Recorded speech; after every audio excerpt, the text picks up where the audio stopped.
Hello YouTube. Today we will solve another Codeforces problem. This is called domino piling. The problem is you are given a rectangular board of m into n square. Also, you are given an unlimited number of standard domino pieces, 2 into 1 squares. This is the domino size. You are allowed to rotate the pieces. You are asked to place as many as dominoes as possible on the board so as to meet the following conditions. What are the conditions? There are 3 conditions. First one is each domino completely covers 2 squares. Each domino completely covers 2 squares. Second one is no domino will overlap, can't be overlapped. A third one is each domino lies entirely inside the board. It is allowed to touch the edges of the board. Find the maximum number of dominoes which can be placed under these restrictions.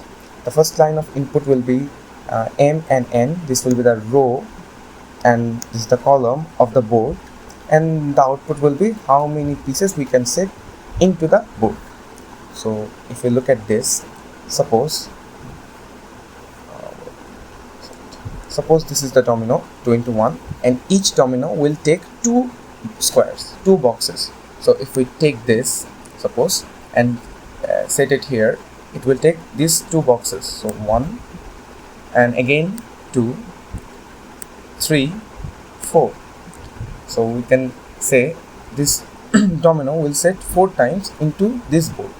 So we can make this equation. If we multiply this, it will be 8, and if we divide it by 2, then the output will be 4. Again, if we take the same domino piece and put it on this board, it will take 1, 2, 3, 4, 5, 6, and 7.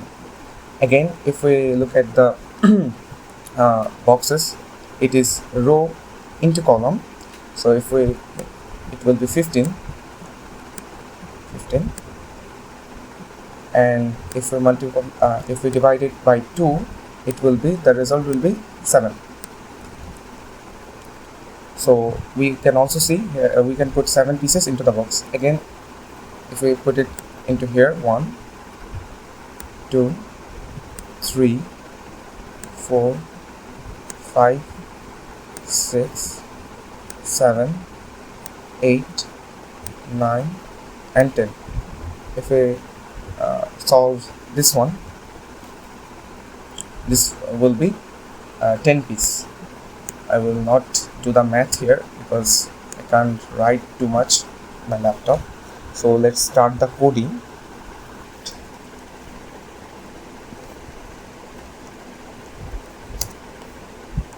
At first, we will take 2 variables for m and n. This will be the row and the column of the board.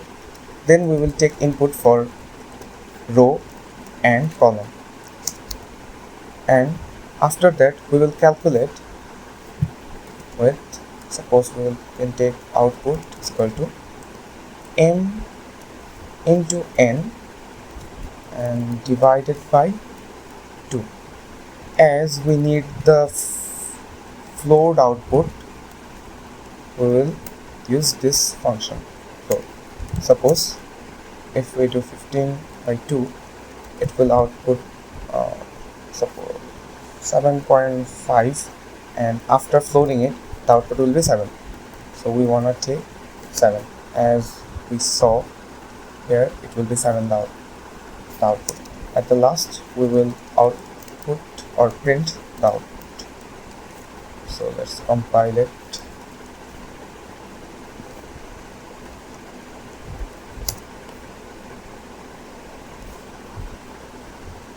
Let's use some test cases from here. Running 2, 4. Output will be 4. Again, let's run second test. 3, 3. The output will be 4.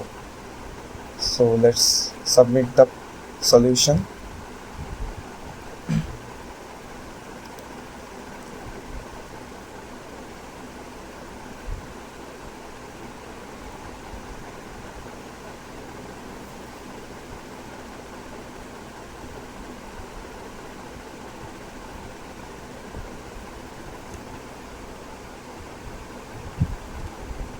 Thank you everyone.